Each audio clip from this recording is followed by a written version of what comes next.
everyone, it's Kathryn Stelljes. I'm the owner of the Think Live Be team at Keller Williams Realty at the Parks in downtown Orlando, and I'm here with your monthly market update. So I get the stats from the Orlando Regional Realtor Association around the 15th of every month, and so we are analyzing the data for the previous month.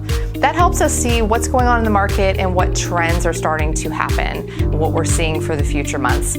So looking at November, we saw a decline in the number of homes sold month over month. But they're up actually slightly year over year, and I mean slightly, like there's 15 more homes that sold this year in November than there was last year in November. So holding pretty steady there with 1,820 homes sold. There's more pendings happening, and there were last month too. There's more pendings than there were the year before. And so that's a good indication that there's definitely buyer activity. There's people out there making offers, going under contract. Whether or not that continues into the new year, we certainly don't have a crystal ball, but it seems like things are picking up as the interest rates have continued to kind of decline. They're still in the low sixes. They're not, in the fives or fours, or certainly not threes that we probably will never see again. But as they start to decline, buyers are starting to get off the fence. And so we think that that will continue to happen in the new year.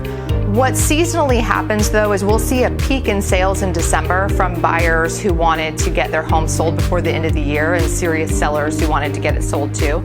And then things will slow down again in January and February, and then it'll start to pick back up in terms of the sales that are happening. But sales that are happening in March, April, May, those buyers start to search a few months before. So if you're a seller and you're thinking about selling next year, might make sense to start talking to us today about what timing makes sense for you in your personal move. So other things we're seeing is a decline in the number of listings available. So as a seller right now listing your home, you have less competition than you had over the last 6-7 months. We peaked in May with almost 14,000 available listings, and then it's slowly come down over time.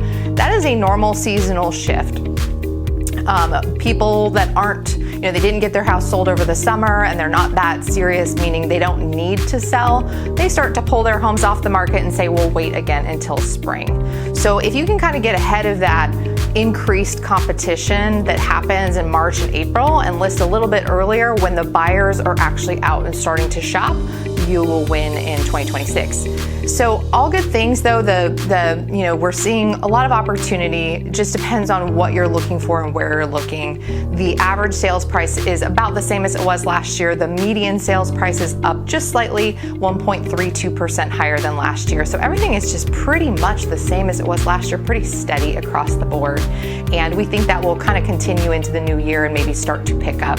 Again, if rates continue to come down, more buyers, pent-up buyer demand will start to show up in the market, and that will heat things up again. So if you have any real estate plans for 2026, give us a call today. Get started early so that you can make a good plan to either maximize your home value or get the best deal. It's 407-982-7240. We wish you a very Merry Christmas and Happy Holiday season, and we'll see you in 2026.